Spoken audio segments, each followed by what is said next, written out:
Alright guys, so how would you like to work 12 to 16 hours, 7 days a week, with no vacation, no time off, and in extremely dangerous conditions? This is what the labor force had to deal with back in the 19th century. My name is Hernandez, and I'm here to inform you on the importance of the labor force and unions in America. Labor unions built America, and unions are here to eradicate the poor class. And we can all benefit because of unions. Without the sacrifice of many organized labor unions to fight for our safer conditions, for higher wages and time off, who knows where we would be. So let's take a look at the history of the unions. Unions were trying to organize since back in the 19th century. According to the history book, The American Promise by Rourke, the first unions were the Knights of Labor and the American Federation of Labor. These organizations were trying to organize as many people as they could and wanted a universal brotherhood. Now they were competing for members, so they didn't unite, and eventually would bring their downfall because they weren't all one. They did take from common laborers to skilled crafts, but again, because they didn't unify as one, they were weaker. Women also had tried to organize back in the day. They had a women's trade union league. It was for the working women. They sought for equal pay for the same amount of equal pay, equal work. Of course, back in the day, they didn't have as much rights as men did. So of course, that didn't lead to much. But it is a good step in the right direction. Back in the day, it was.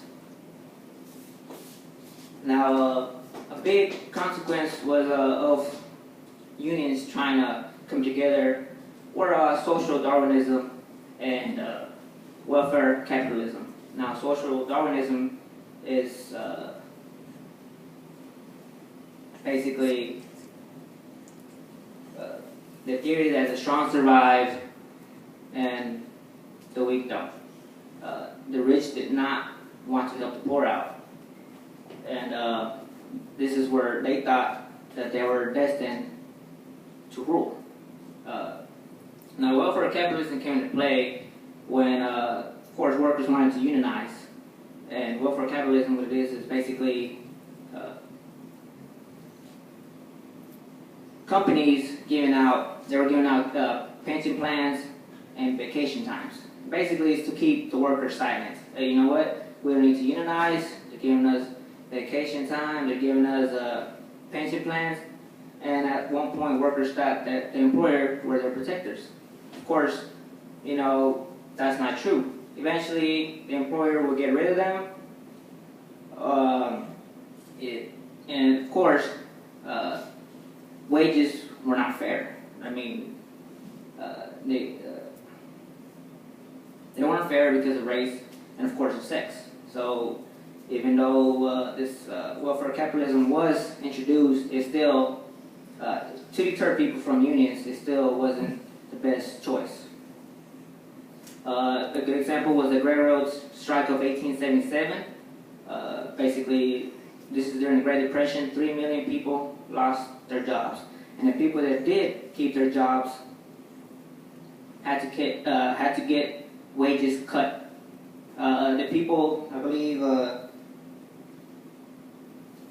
saw their wages cut until they could no longer provide for their families. the railroad company, I believe, cut 10% of their wages and gave 10% dividends to their stockholders. So basically, they cut wages down so they can get a bonus, and of course, their stockholders. And this is so this is why the railroad strike began. And of course, at that time, the government was intervened, and they believed in businesses over the worker. So they squashed the union, they squashed the strike, and the workers had to deal with whatever the company said. So what's the purpose of a union and how they work? Unions provide a higher standard of living. They give you opportunities, and they give you representatives. We vote for our representatives, just like American citizens do. American citizens, they vote for their president, governor, mayor. Well, union members also vote for their representatives, their president,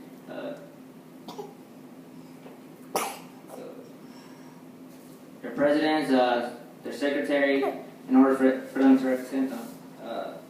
American workers who are unionized have higher wages and benefits. According to the book, Labor Unions Benefit All Workers by Michelle Walker, 18 to 20% of unionized workers are more likely to have health insurance provided by the employer, and 23 to 54% more likely to have a pension plan. And also, unionized workers tend to earn more money. I believe it's 28% more, according to the Bureau of Labor. Now, unions are essential for a better work environment. They basically speak out for the worker that can't, that's worried about their safety, worried about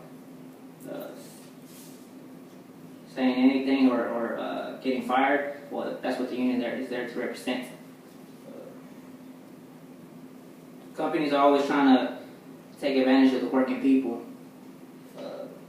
According to the electrical worker, Fairpoint Communications, I believe is in Vermont,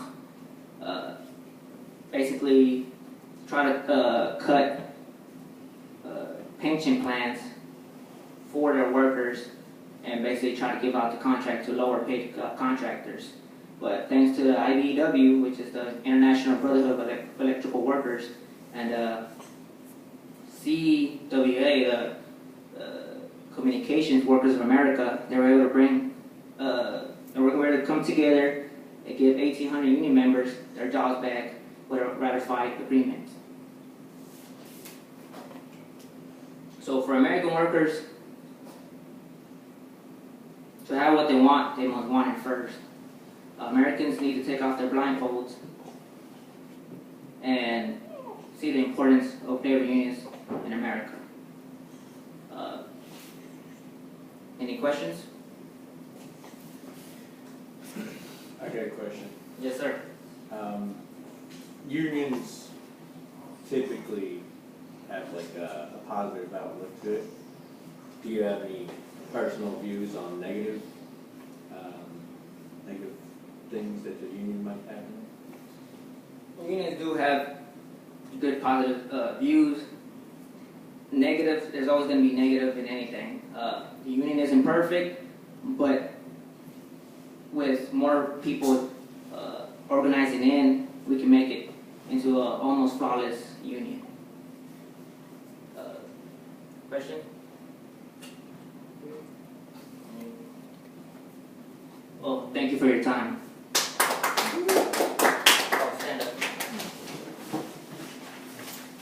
And I have to cut it short. She's over